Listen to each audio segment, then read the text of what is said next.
institucional como de inversor final. Álvaro Antón Luna, Country Head of Distribution Iberia de Aberdeen, bienvenido. Buenos días. Está también con nosotros Andrea González, subdirectora general de Spainship, bienvenida. Buenos días. Y Luis Martín Hoyos, director de ventas para el sur de Europa y Latinoamérica de BMO Global Asset Management. Luis, buenos días. Hola, buenos días. Bueno, sostenibilidad. ¿Te echo de menos? Sí, ya te echamos de menos aquí en este lado, pero bien está también ahí. Sostenibilidad. ¿Cómo está funcionando en el año? ¿Cómo está funcionando en cuanto a rentabilidades desde el inicio de la guerra, Andrea? Bueno, desde el inicio de la guerra entendida como un shock de mercado que no se puede anticipar, como pudo ser también el caso de la pandemia, lo que hacemos es fijarnos en los riesgos de cola, ¿no? El riesgo de que suceda algo no anticipable. Y ahí lo que vemos es que tiene una mejor performance o menores caídas o menores salidas de capitales cuanto más se integra o cuanto más intensa es la performance de sostenibilidad de las carteras, ¿no? Cuanto más purista, entre comillas, es. Artículo 9.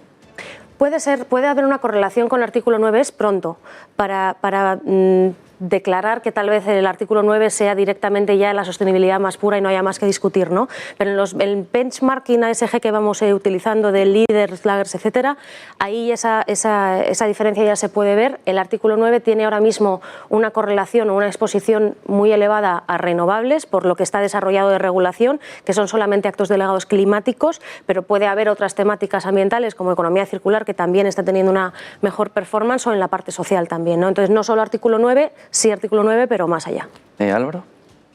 Y no solo es performance, yo creo que también es volatilidad, volatilidad fundamentalmente. Lo hemos visto en todas las crisis gordas de mercado cuando toda la parte de ESG se ha comportado mejor. Comparables, fondos exactamente comparables que unos excluyen parte del abanico, parte del mercado, parte del índice, y otro fondo que no lo excluye, siendo el mismo equipo gestor y la misma filosofía de inversión. Sin embargo, uno tiene la parte de exclusión, uno tiene la parte de sostenibilidad.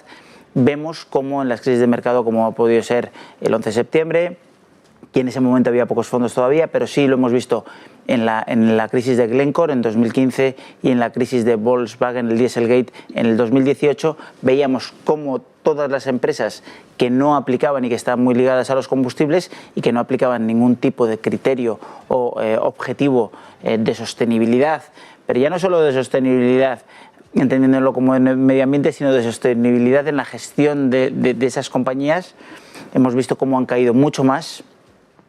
¿Por qué? Porque se ven menos amenazadas por todo lo que está sucediendo, y en segundo lugar porque el inversor es mucho más largoplacista. El inversor no sale de esas estrategias, no tiene miedo y sabe que lo que ha comprado es bueno y largoplacista, con lo cual el inversor no deja que el valor fluctúe. Luis. Bien, en realidad, desde el inicio de la pandemia, si comparamos la rentabilidad de los índices MSCI en su versión tradicional y en su versión sostenible, pues vemos como en el año 2020 hubo una clara ventaja a favor de los fondos sostenibles, de los índices sostenibles, tanto en Europa, Estados Unidos, emergentes y a nivel global, de unos 4 puntos de diferencia a favor de la inversión sostenible. Y en el año 2021 pues se cumplió el mismo patrón, pero incluso con mayor magnitud, ¿no? Si comparamos el MSCI mundial en moneda local, el año pasado hizo un 22%, y la versión sostenible hizo un 28%, o sea, 6 puntos más, ¿no? Y este patrón también se cumple en todas las regiones, tanto en emergentes, en Estados Unidos como en Estados Unidos, como en Europa. Pero sí es cierto que este inicio de año las cosas son un poquito diferentes, ¿no? Quizá porque a principio de año hubo una relación fuerte de growth a value, y tradicionalmente los fondos sostenibles tienden a tener un sesgo hacia el estilo growth, hacia el estilo crecimiento. Y luego también es cierto que con el inicio de la crisis de Ucrania, con la guerra en Ucrania, pero aquellos sectores que han subido bastante, pues materias primas y energía, suelen ser sectores que pesan poco en las carteras de los fondos sostenibles, ¿no? Porque al final son sectores con una mayor contaminación, con una mayor huella de carbono, y por tanto son sectores que tradicionalmente pesan poco en las carteras de los fondos sostenibles, al menos en nuestro caso, ¿no? En nuestros fondos sostenibles, pues el peso que tenemos en energía y materias primas, pues claramente es una infraponderación sobre lo que pesa en el índice, ¿no? Pues eso hace que puntualmente en este mes de conflicto bélico, bueno, pues vemos cómo los fondos sostenibles lo han hecho un pelín peor, ¿no? Pero yo me quedaría más que con la foto de lo que ha pasado este año, también con lo que comentaban mis compañeros de largo plazo, y claramente hay una correlación positiva entre la rentabilidad de una cartera que tenga buenas credenciales en sostenibilidad comparado con una cartera que tenga malas credenciales, ¿no? O sea que hay, primero, menos riesgo, que eso también yo creo que hay unanimidad total, y también en cuanto a rentabilidad se ha demostrado que hay una correlación positiva en la rentabilidad cuando tenemos una cartera muy sostenible a una cartera que no lo es tanto. No sé, que no miremos tanto el corto plazo, lo que ha pasado este mes y lo que ha pasado este año, sino miremos también pues, más a largo plazo, que es de lo que va esto, ¿no? De invertir a largo plazo. ¿Puede ser el momento de que la E de esa ESG se dispare con la transición energética hacia nuevas fórmulas de independencia para los países? Lo está diciendo Sánchez, lo está diciendo el conjunto de Europa. Es decir, ¿es el momento de que se canalice en vía pública, pero también vía inversión privada, ese dinero hacia la E? Absolutamente. Yo creo que va a haber un flujo muy fuerte para disminuir la dependencia, no solo de a lo mejor países que no son ESG, sino de materias primas que tampoco lo son. Reducir esa dependencia es clave, es necesario y lo vamos a ver. Vemos a los chinos que lo están haciendo, pero no solo para afuera, sino para adentro, es decir, tiene un market share de aproximadamente el 80-85% de las energías renovables a nivel mundial, de todo lo que es la generación o la construcción de paneles solares, fundamentalmente. También en energía eólica están aproximadamente el 65-70%, con lo cual lo que van a hacer es no solo impulsarlo internamente, sino también externamente.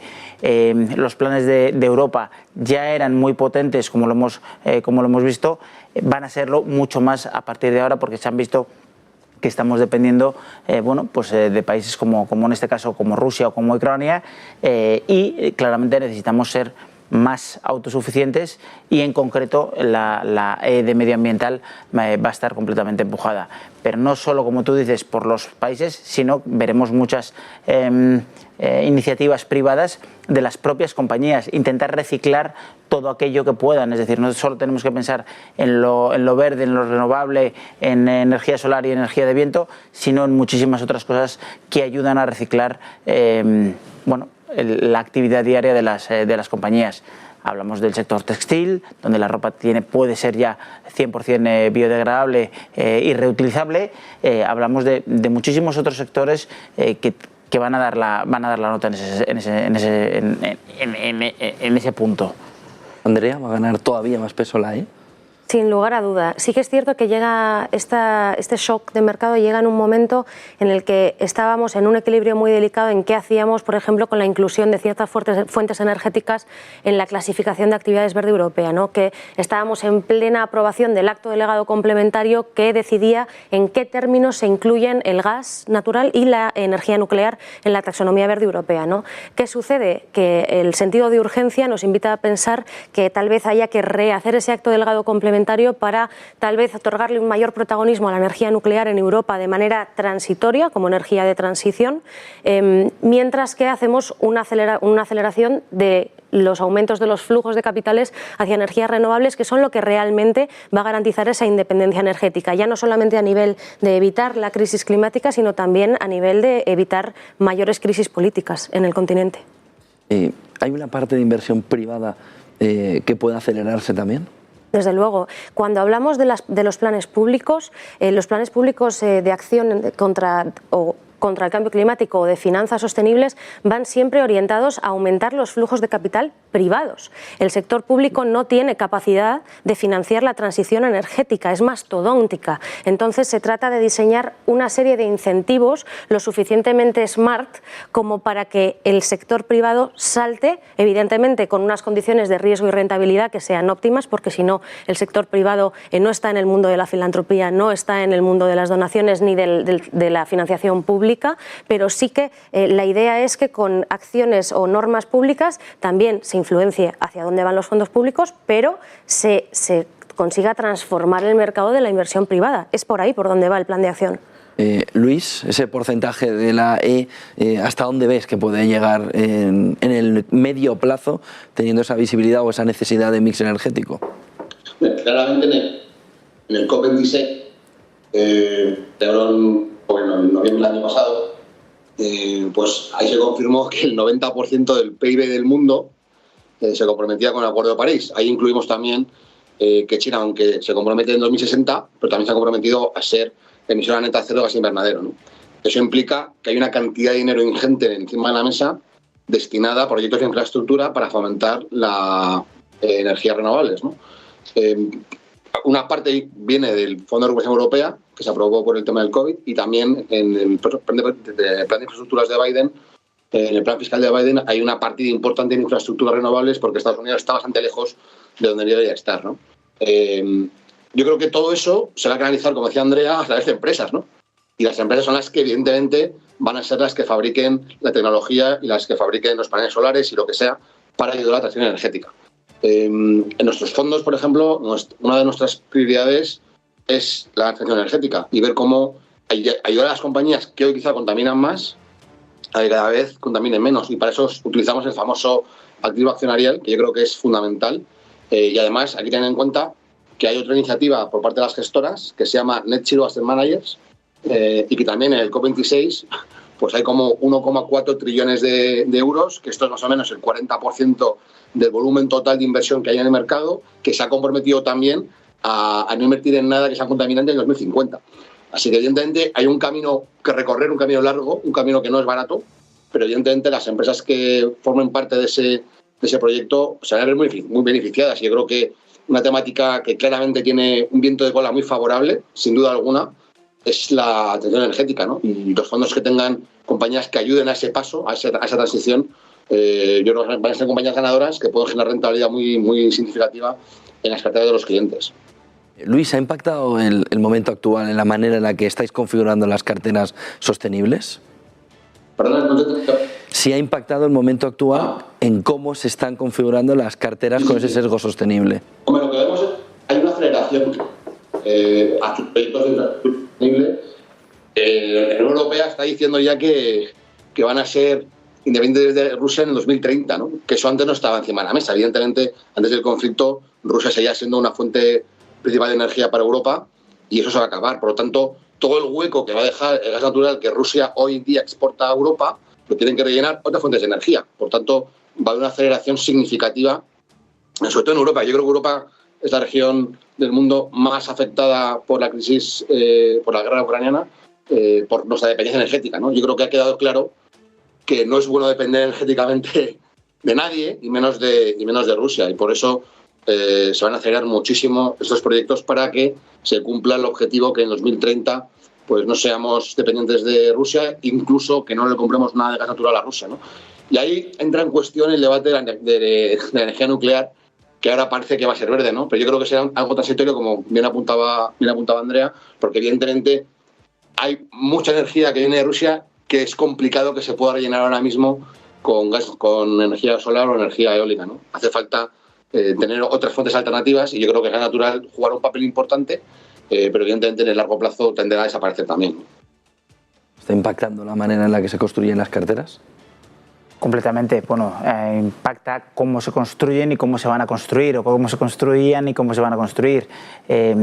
Nosotros desde Aberdeen tuvimos, bueno, pues no sé si bueno o mal ojo, pero la realidad es que se podría mirar como buen ojo, y es que entramos muy infraponderados a Rusia y a Ucrania en el conflicto, y hemos reducido todas las posiciones hasta dejar a valor residual 1%, estamos hablando, de aquello que no se ha podido vender, y que la realidad es que no queremos mal vender, pero la decisión que hemos tomado es no volver a invertir en Rusia y Ucrania en ninguno de los fondos, y como bien sabéis todos tenemos mucha posición en mercados emergentes, con lo cual a día de hoy hemos decidido no invertir en Rusia y Ucrania, y los hemos excluido del universo de inversión, por lo menos hasta que las sanciones no evolucionen de una forma u otra.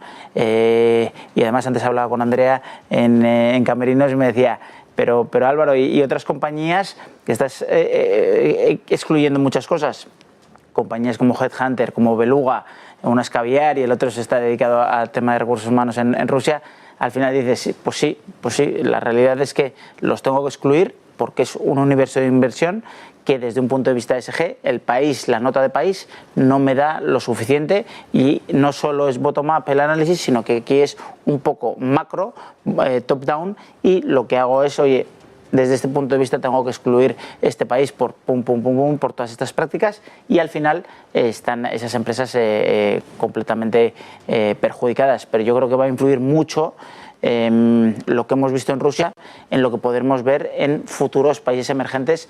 Me lo invento y no quiero dar ejemplos, pero podríamos estar hablando de Chile, donde ha cambiado el gobierno, podríamos estar hablando de que siempre ha sido el líder de la ESG dentro de Latinoamérica, el país más invertible desde un punto de vista de ESG siempre ha sido Chile, pero podríamos pensar en Perú, en México, en cualquier otro país asiático, Tailandia, Hong Kong, Corea, cualquier otro país que nos pueda plantear pues dudas razonables para poder invertir ahí desde un punto de vista de management, y ese management serían los primeros ministros o los imperialistas rusos.